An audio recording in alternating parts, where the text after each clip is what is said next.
আমাদের কৈলাস শহরের চারিদিকেই প্রায় বাঁধ তৈরি হচ্ছে নতুন করে, বানের যে উচ্চতা সেটা বাড়ানো হচ্ছে। আর এই বাঁধ করতে গিয়ে কিছু সমস্যা তো হবেই, বর্ষার সময় যেহেতু বাঁধ হচ্ছে।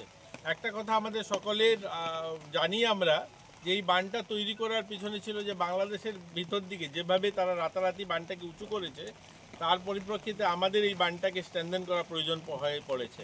এর জন্য এটা বর্ষার সময় কাজ ধরা হয়েছে, কিন্তু বর্ষার কারণে কাজটা করতেও অসুবিধা হচ্ছে, যারা করছে তারাও একটু সমস্যার সম্মুখীন হচ্ছে। কিন্তু বাকি টেকনিক্যাল যে বিষয়গুলো যেগুলো করার দরকার যে ধরনের, সেটা যদি কোনো ত্রুটি থাকে সেটাও দেখবেন, মাননীয় ডিএম সাহেব রয়েছেন, আমাদের ইঞ্জিনিয়াররা রয়েছে, ওনারা দেখবেন, এগুলো দেখে আর যা যা ব্যবস্থা নেওয়ার নেবেন। আর একটা রাস্তা হলো আমাদের কৈলাস শহরে যেটা ফরেস্ট অফিস রোড, এটা খুব শীঘ্রই ইঞ্জিনিয়ার সাহেবের সঙ্গে কথা হয়েছে, এটা হয়তো 1-2 দিনের মধ্যে বৃষ্টিটা কমলেই সেটাকে ইনস্টলিং করে আপাতত চলার ব্যবস্থা করে দেওয়া হবে।